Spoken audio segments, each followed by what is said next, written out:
We're highlighting people being honored by the American Red Cross for their extraordinary actions and good deeds. Kenny Beck joins us in studio with tonight's honoree. Kenny?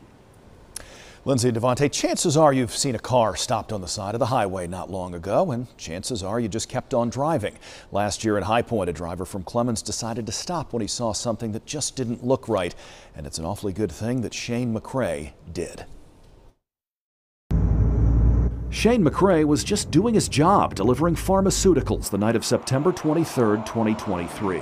He was on 29 South near the Brentwood Street exit in High Point when he noticed a car pulled off and stopped on the northbound side. I just wanted to make sure that there was nobody in there first. I had noticed there was a fire underneath the front bumper and thought it was an abandoned car. Once the fire got bigger and it was up on the hood, I was like, well, maybe I should go make sure there's nobody in there first before I call anybody. He wasn't the only driver who stopped. Another man named Hadaf Al-Samat was concerned too, and with good reason. Before I even made it across the road to start climbing the garden, the fire had made its way up over the hood of the car. So we were kind of standing back, the window was cracked, and he turned to me and he's like, what do we do? And I was like, make sure there's nobody in there, and then if there's nobody there, we'll get out of here. There was someone in the car, and he was not easy to get out. The man was unconscious, and non-responsive at all. He was just laid back in the seat. And once we got the door open, the dash was on fire. We pulled him out and got half of him out, but his foot was still stuck on the gas pedal. We really ended up just pulling him so hard that we kicked his shoes off, which was good because they were on fire. Shane served 5 years in the Marine Corps and says some of his old training came in handy as he and Hadaf worked together to drag the man a safe distance away. It was a workout. It was really hard to get him away from the car.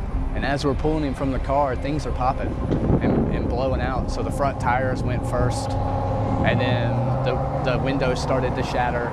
First responders arrived moments later. Captain Sam Hughes with the High Point Fire Department says it only took about a minute or so to get it out, but still described it as a pretty significant car fire. Everybody was good. The driver had some minor burns, but nothing major. It definitely could have been ended worse.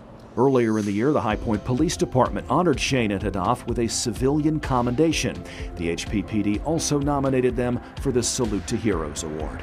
They are heroes, and they deserve a little bit more recognition, and so we were excited to nominate them and just let the Triad hear about their story. It makes my job a lot easier, and we do appreciate it.